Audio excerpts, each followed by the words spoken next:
Hey, good morning. It is, I think what it is, it's like a Monday morning here, and I'm so mixed up in my time zones, and my body's completely flipped. I can't sleep very well, so I decided, you know what, I'm just going to get up. I usually just get up if I can't sleep. I'm going to go down here and just take a little walk down by the Sea of Galilee. So I creeped into my clothes and eased out the door so Priscilla wouldn't wake up, and walking down here. And so there's the hotel that we're staying in the background. It's a beautiful morning, balmy, probably 70 degrees. Crickets are chirping.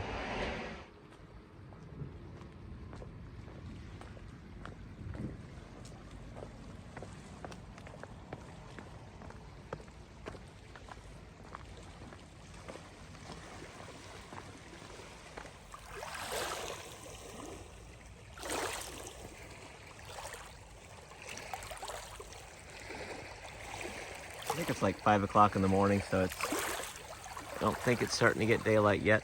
Maybe just a little bit. Pretty surreal to be here in Israel, that's for sure.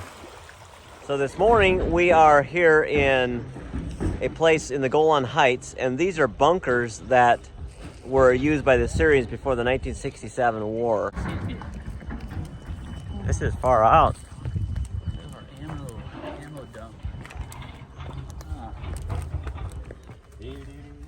I mean, what was here?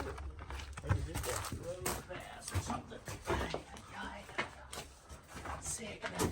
That's spooky when it's Emmett bombs. Unbelievable.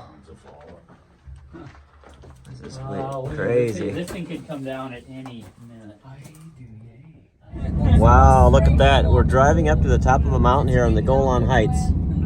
We just spent a real interesting session hearing Amir talk about the invasions of the different countries and the history of the politics here in Israel. And now we are driving up to the top of another site, and it is super interesting here. Check this out. Wow, wow, wow. So this was land occupied by Syria until I think it was 1967 war. And right there's a Israeli mountain over there where they guard this area. And I believe we're looking into Syria over there. I'm amazed how fertile that valley is down there. This used to be just desert, nothing but deserts, and now look how fertile it is. It's totally amazing. You can see right here that there's nothing but just dry grass, and now over there is completely fertile. You can see a tractor down there actually plowing in the fields. This is pretty neat. All this barbed wire still here from the past. So until now, whenever Israel tried to conquer an Arab bunker, we succeeded. But all the time, not most of the time, all the time, it was very, very heavy casualties. Yeah. We paid a very, very heavy price for conquering bunkers like this. And the war is now on recess, but we know that it is not over yet. And hopefully, it'll be a long time before we really will need this place. Meanwhile, it's a nice tourist site. We come, we'll learn about wars and machine guns and all this, and go back home happily ever after. And now this is, Israelis live around here, and this is a demilitarized zone where the Israelis can't come up here and the Syrians aren't allowed to come in here either. But this is on Israeli land now that if they ever need to, they can still occupy this.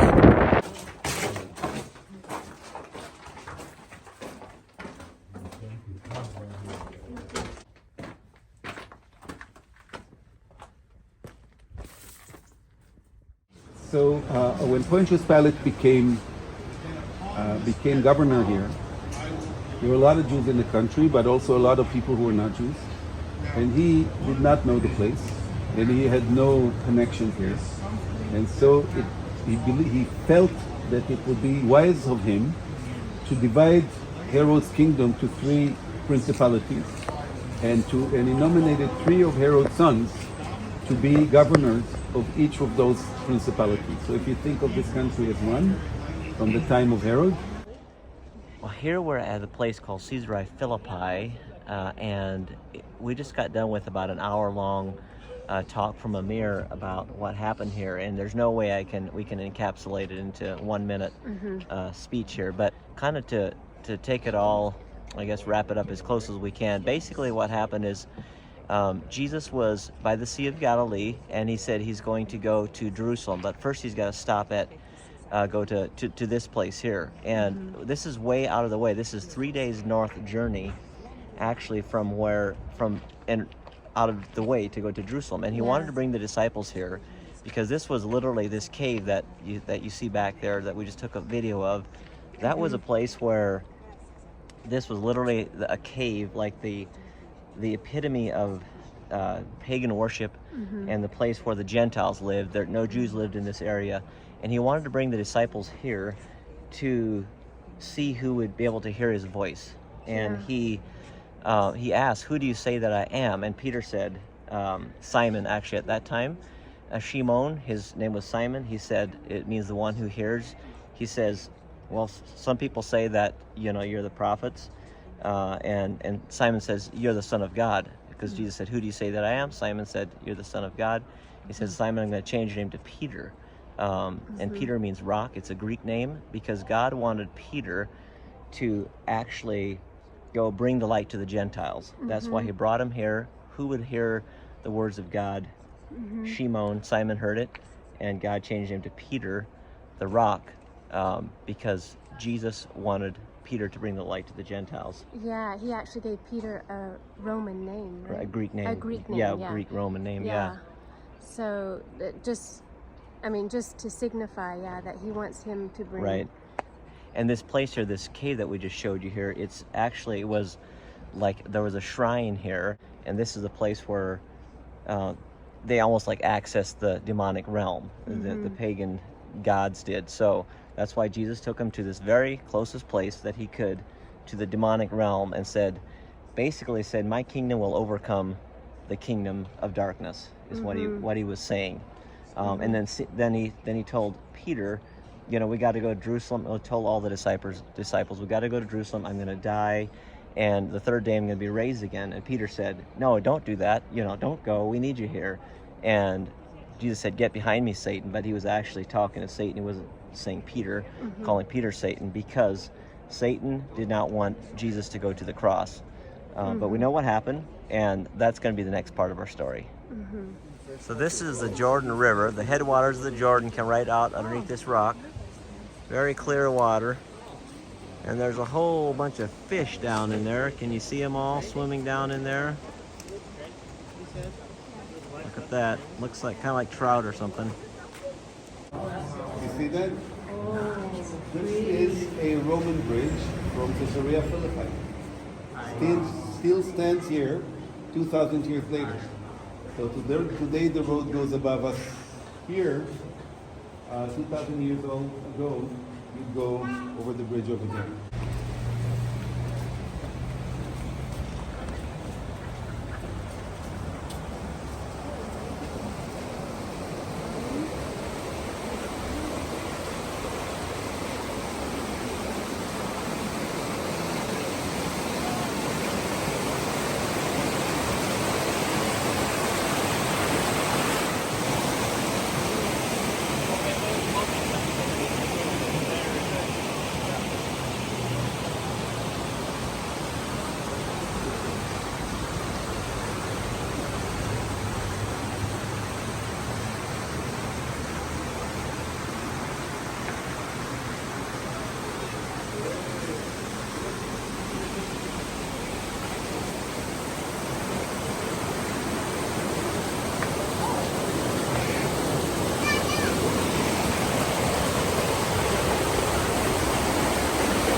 Grain mill in use here, and it's pretty amazing. I think they press olives here too. The stonework is just phenomenal in this place. during harvest time, the water flows through here and they still use this. Pretty incredible.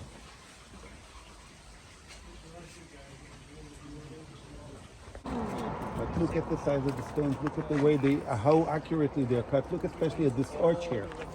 See, every stone is cut exactly to the place where it fits. In a minute we'll be there. What we see here is a palace. We only see one side of the palace. The other side is on the other side of the road. Yeah, it continues. The road, of course, was built way after the palace stopped functioning and was already destroyed. So we will cross the road in a tunnel just underneath this arch.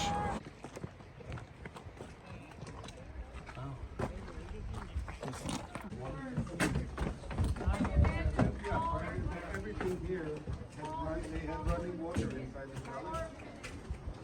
And they had waterways. Come.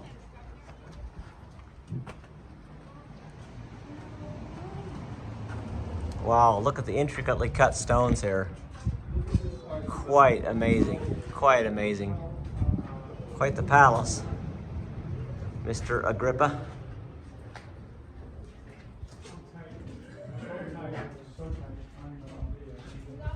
These stones are just fit perfectly, just absolutely precisely, perfectly.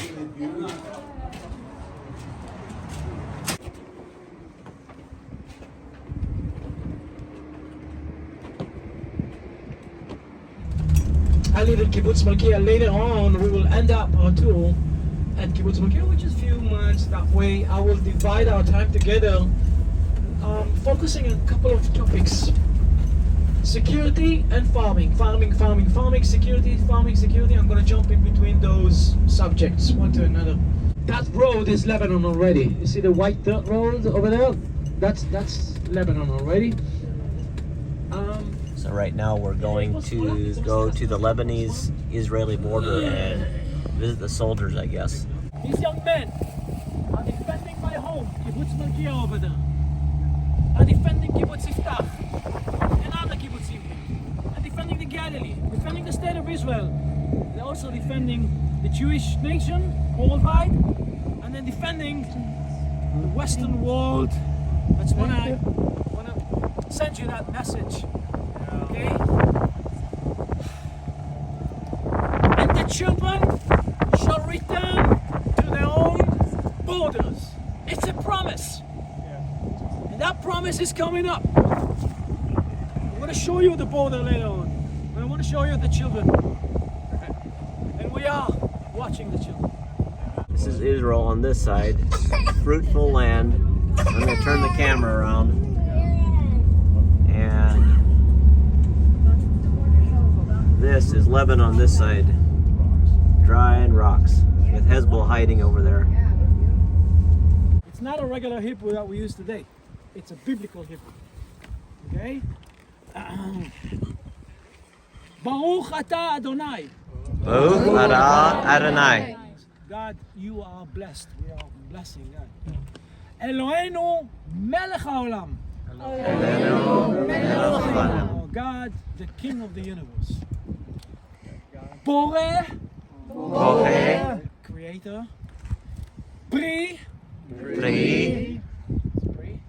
Aetz, the tree. I want your amen to rock Hezbollah. Amen.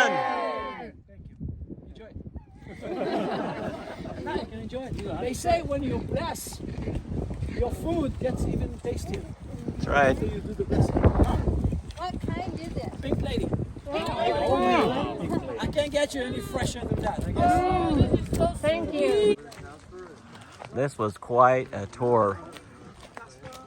This guy lives in a kibbutz, a Jewish community, and these are all his fields. And right next to his fields here is the Lebanese border, as you notice. And he says they're watching us right now from these hills right up here, guaranteed. They're even listening to us. But then after Corona, everything. The local demand. This is not something that they normally do, is let people in here. So this is really special. Look at these massive kiwis that he gave us. Well, good morning here again. This is another beautiful new day here in Israel. And Priscilla's wandering around somewhere, otherwise I'd have her here with me. But it's so fascinating, so interesting. I just thought I'd share a little bit with you what we're doing today. And it is I'll just say it's extremely difficult we're taking days here and we're just packed with information and revelation and interesting sights, and we're cramming them into like 15-minute video or 30-minute video, whatever this will end up being.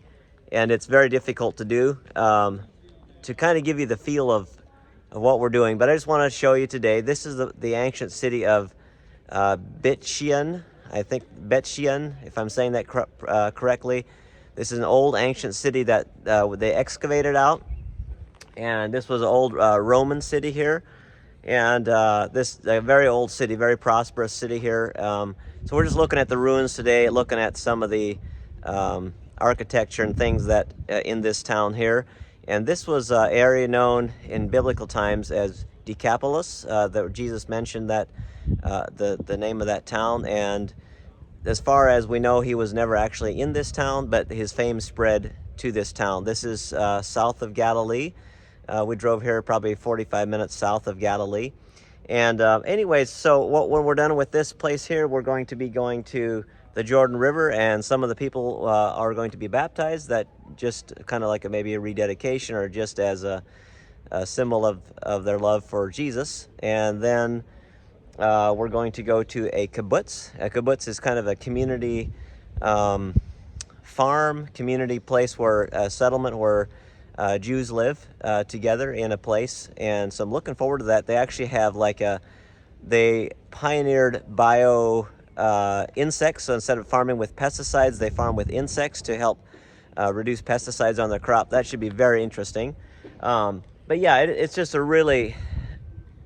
yesterday was an amazing time. I'll just tell you, I don't even know how to say this, but we went, one of the things that we did, as you saw, we went to Caesarea Philippi, yes. And then we went to the border between Lebanon and Israel. And Lebanon right now is hostile towards Israel. And I don't know how to say this, because what I am telling you is pretty much different than what you hear in the news. And I'll just tell you right now, I'm not into being politically correct. I don't care about being politically correct, and that's just the way I rule my life. I don't really care about that. So the way I see it is the media is completely, on a large scale, false, and they spread lies. And what I read when I'm in the United States about what's happening between Syria and Israel and Lebanon and Israel, it's not really what's happening. When you hear the people's stories, when you see it from inside looking out instead of outside looking in, it's very different, and it's very real. It's very, it's just different than what the media portrays it to be. So we actually visited the soldiers, as you saw by the video, as they're standing guard with Lebanon. And I can't even really explain how. I wish I could just explain the feeling, but Israel is standing to guard its territory, guard its homeland. And they're not wanting to fight. They would want to have peace. And I know that might not be agreeable to everyone, but that's how they are. With one hand, they're farming, and with the other hand, they're extending peace. But Lebanon does not want peace, and Iran is completely, providing Hezbollah guerrillas. And we could look down, and we could see some of them down there. And they said they're watching us right now from the hilltops surrounding Israel there. The guerrillas are, and they're just looking for opportunities to send rockets down. So, it's a little bit freaky, but on the other hand, these people live there. That is, they're farmers there. They are amazing farmers. So it's just, man, we met these 18, 19, 20-year-olds up there, the soldiers, and they're required to spend 4 years military time there. And there comes Priscilla now. Let's see what she's got to say. But it's just it's a really amazing time, really amazing experience. Hey, babe. Hey. Just kind of explaining what we're doing and what we did yesterday a little bit. And is there anything you want to say about how you're feeling or where we're at right now? Not really, except I'm just so blessed to be here. Yeah. And last night with the soldiers and Right. everything, it made it so real. Right. What they go through daily, Right. every day. And That's right. And I'll just tell you, if you want the real story, you have to come here. yeah. If you want to know my story of who we are, you have to come to our house and see who we really are, for example. Or if you want to see how the Amish people are, you actually have to go live with them to see how they're. You can't watch TV and think Yeah, that's not the case at all. how they are Right. or what's happening. That's a good example, actually, because there's been a lot of Amish shows. Amish in the City. There was that Amish Mafia, which is a joke. Amish Mafia, by the way, is a accurate. joke. There's nothing accurate about that. So if you see that, if you saw that, and you're like, this is how Amish are, I mean, there may be elements of truth in there. There was, but this is not, when you look at the media's portrayal of Israel and then you come here, it's a different story. I'm just telling you that's the way it is. So if you really want the truth, if you really want to get the heart of it, come and visit Israel. It's such a moving experience, I'm telling you. It's amazing. So anyways, join us today and let's go check out more of Israel, okay? This is the case that the Jews, the Israelites, are on the mountains over there. The Philistines are here.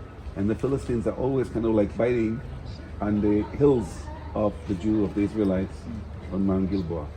So Saul assembles his troops to push the Philistines off his territory. And he knew, Samuel told him, that he was going to be defeated in the battle. I love Saul. I think a lot of people feel for Saul. He really tried hard. He wasn't the right person for the job. That's we see, but he really tried hard. And even after he knew that he was going to lose the battle and himself and his sons are going to die, he did not withdraw. He did go on war. He was killed in that war. And the people of the Philistines took his body and the body of his children and hung it on the wall over there on the hill. What happened next? There is a city in Transjordan, in the area that we see over there, that was called Jabesh. Anybody remember that city, Jabesh? What happened there? What? Also a river. Yeah, no, the river is That was on Yabok. the other Jabok. side. Yeah, it's right over there on the other side. Is that over here? It's not that far. Yeah, it's not that far. And Jabesh was a Jewish city, an Israelite city on the eastern side of the Jordan. Remember that there were 2.5 tribes.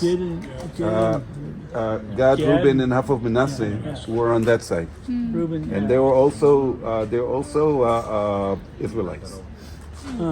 But over there, they were the minority among a lot of Gentiles at the time, and the Gentiles attacked the city of Jabesh and wanted to conquer it and enslave them.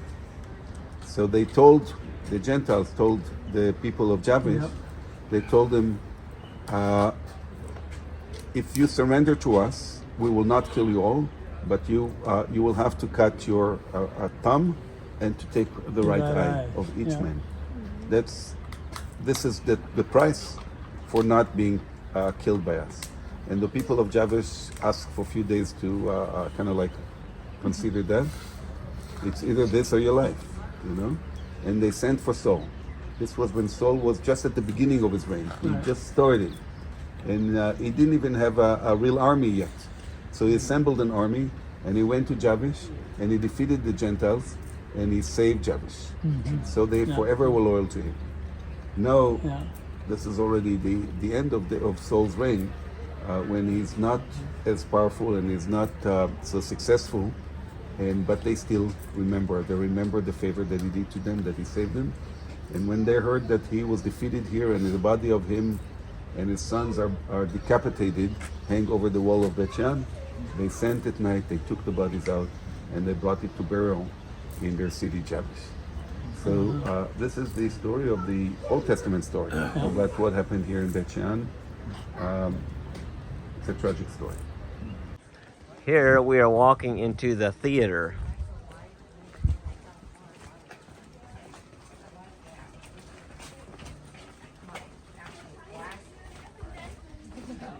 Just look here in the front. Wow. Just look at this big theater. Wow! Ay, ay, ay. Just look at this. This is crazy. Like, you don't see stuff like this nowadays. It's just amazing. Amazing. This is where they had like shows and, you know, theater, basically, acting and all those type of things. This is again the time of the Romans. They built all this. Hard to believe. Can you hear me now?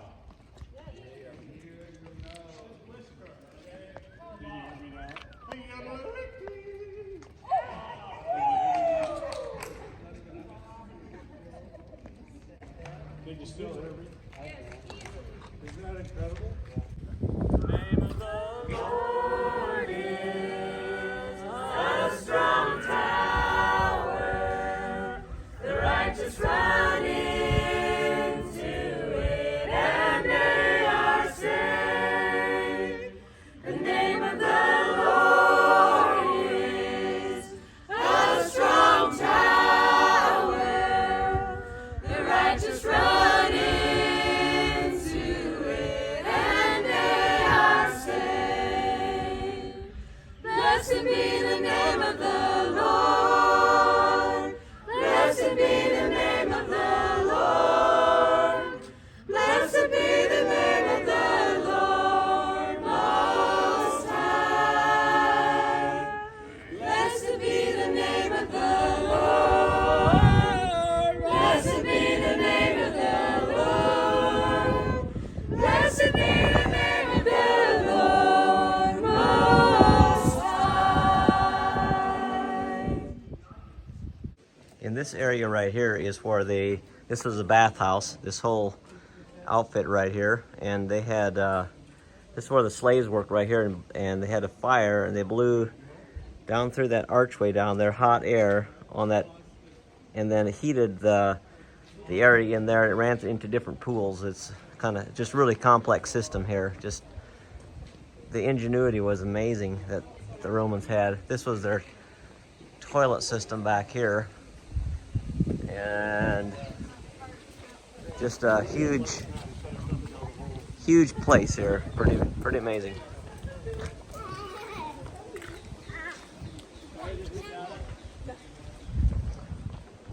Here is part of the area that heated their water.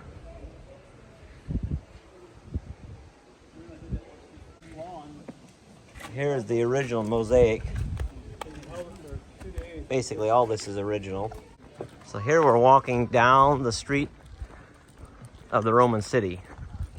And the street here is angled because it was used for water drainage, which then drained into a canal, which they use in other places. So we're gonna run all the way up to the top of that hill up there, and there's an ancient Egyptian something up there. So we're gonna go check it out.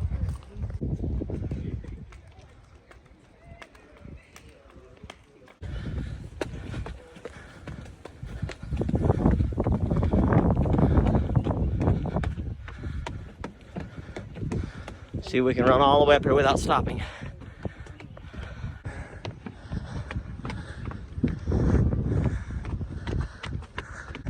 We're almost there. Ran the whole way. Woo! Yeah! Woo! That'll take your breath away. There she comes.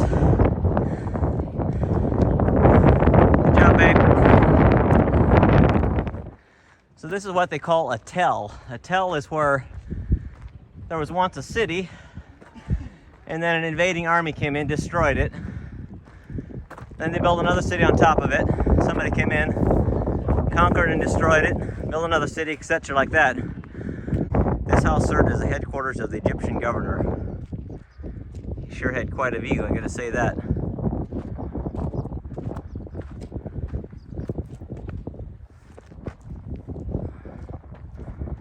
Wow.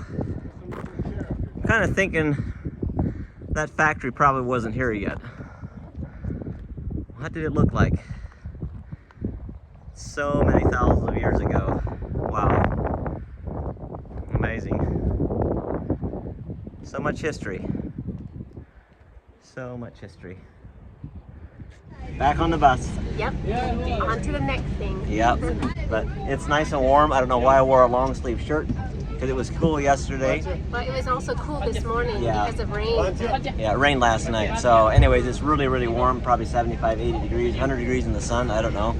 But we're off to the next thing. I think we're now going to go to Kibbutz, and we're going to probably have some lunch there, maybe, I'm not sure. But we're going to check out their bio farm. They raise insects for natural pesticide control for their... Anyways, it'll be fun. Let's go check it out. There are many advantages to living in a communal cooperative kibbutz, one of them being if one wants to study, so the studies are paid for. If one has a wedding, the wedding is paid for. If one wants to use one of the cars, one is free to do so as long as they register. Amongst the dining hall being another opportunity, as well as the synagogue where everyone comes together and to pray together in the general area. So that's the first part of the kibbutz. The first part of the tour. The second part of the tour is the organic agriculture. This kibbutz is known for organic agriculture. They are the pioneers of organic agriculture in Israel, and it was originally started by an Italian man named Mario Levi, who started the organic agriculture in the kibbutz in the year 1970. And his picture's over there on the door, behind the door, on the cafe over there. Hopefully someone will close it, or I'll close it and you can see his painting over there. But he had a vision, he had an idea to produce crops without pesticides, without chemicals. We don't want the chemicals in the food. They produce predators that eat the pests that damage crops or plants. So they harvest here all different kinds of flies and beetles and insects that eat other insects, basically, that destroy the crops. So that's a biological pest control or biological pest management solution, and that's sold all over the world. And one of the other massive things that they do is producing bees. So they produce bumblebees for pollination, which is an ecosystem service. Without pollination, there's no fruits. Without fruits, there's no harvest. So they produce these bees and they sell them all over the world. So those are, again, the three parts of the tour. The first is the history of the kibbutz, the second is the organic agriculture, and the third will be the focus on the bio-bee. In the first chapter of Genesis, it says that God planted a garden in the east, and that's the Garden of Eden, and he placed man there to work it and to guard it. And that's one of the fundamental philosophies of this kibbutz. The original pioneers who came here, those young German pioneers who were between the ages of 11 and 24 on average, very, very young people, they came with this idealistic view to farm the land, to work the land, to grow the land, to be a part of the land, to also create a community, you know. This is the first house that was built here on the property, and they planted these trees because it gets extremely hot here. Look at the size of that cactus, you guys.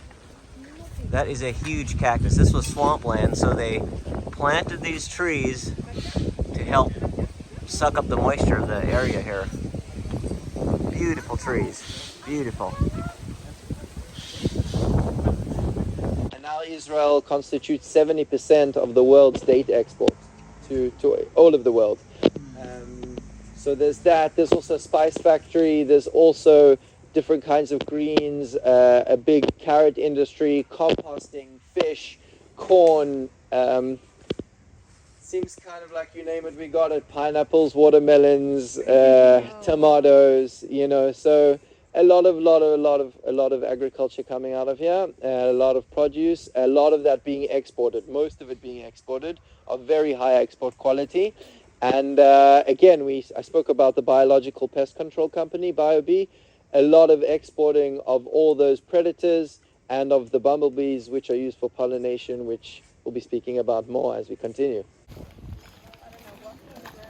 Really the most beautiful time of the year. Use the pipe.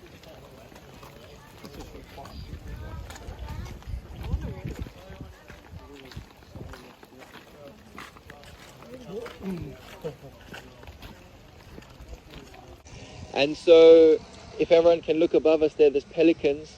If you look behind you, you can see the pelicans. This is on the migration route, which I'll speak a little bit more after I answer the question, but just stunning birds. And now we're moving on to the next two sections, which are the organic agriculture. And the company of BioBee. So BioBee, as I said, is a biological pest control company or facility, and they do two main things. Like I said, they produce the bumblebees for pollination, and the second thing is predatory insects that eat the insects that destroy crops. In other words, the insects that eat pests. So these bees are ready to be shipped out all over the world. Okie dokie. We just got done with that amazing tour, about an hour on this kibbutz. Wow, that just sparked such a desire in me. I never lost my love for farming and growing things. So it's amazing what they have going on here. And so right now we're going to go to the dining hall. We're going to have some lunch. And this is amazing. About what, I think 7. Oh, I don't remember how many people live here. Lots of people live here. Very big operation and everything. So this is the main dining hall where they all gather for lunch every single day. All these people, I think 700 people, if I'm not mistaken, are here. So let's go have some delicious lunch.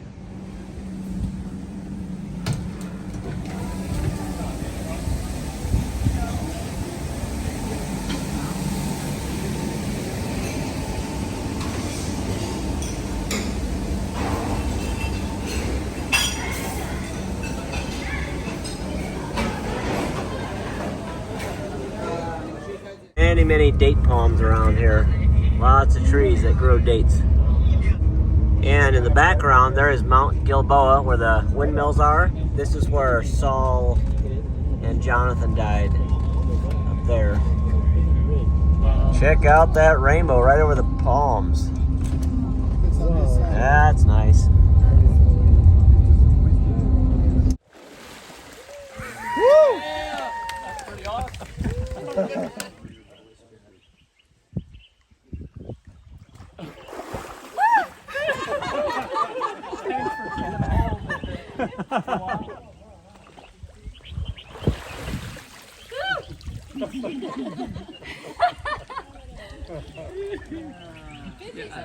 I don't know, you almost can't get far enough back. You just gotta get it.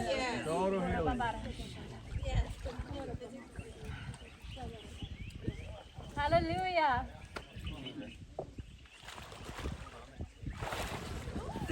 Bring her on.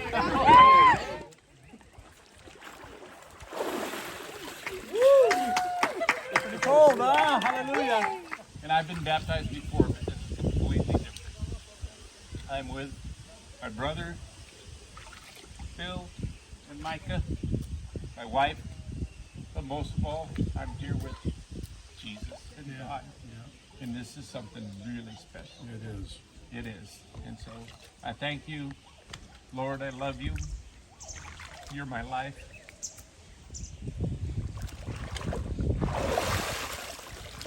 That was good. That was good. What else? Good. Woo! All right. Hallelujah. That's right. Well, what you just witnessed was pretty special. We're down here at the Jordan River. Literally, the other side is the Jordan, the country of Jordan. There's a Jordan River, and we're on the Israeli side here. And we came down here because there's some of them had a desire to be baptized, and this was not a baptism of the first time. This was just something for Priscilla. I can speak for her. She, as you heard, she just wanted to do this because of her love for Jesus. So she wanted to get baptized where Jesus got baptized, in the Jordan River. And so there you have it. It was special to do it for her, with her, experience that. And now I believe we're heading to another kibbutz where we're going to have dinner and spend the night. Well, we're on the way now to kibbutz and Gedi, and we're driving along the Dead Sea. It's just really nice here. It's actually on the Jordanian side of the sea over there, and this side is the Israeli side. So these date palm trees are watered by recycled sewage water from Jerusalem. They purify it, bring it down here, and then they grow all these trees. It's amazing because this is the lowest place on earth. The Dead Sea is the lowest place, and there is no fresh water here, so they actually bring it in. And just look at all these date palms. This is actually a desert. Yeah, it's yes, just acres and acres of it. It's a beautiful evening out. We're just driving along the Dead Sea, going to our location, and I think we're going to visit the Dead Sea tomorrow or the next few days. We'll go there and actually get to swim in it. That'll be fun. And here we're right on the other side of the road. Looks like a waterfall comes down there in wet times. I think this is kind of where David and his men hid in these areas to hide from Saul. But just really deserty.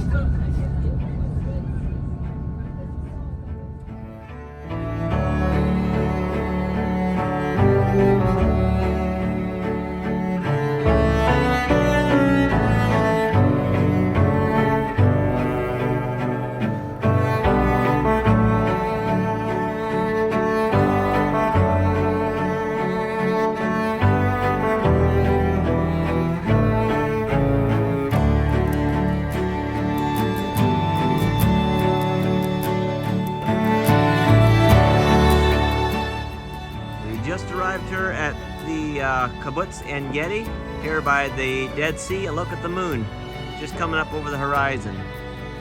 And it is very beautiful here. This is an oasis here in the desert.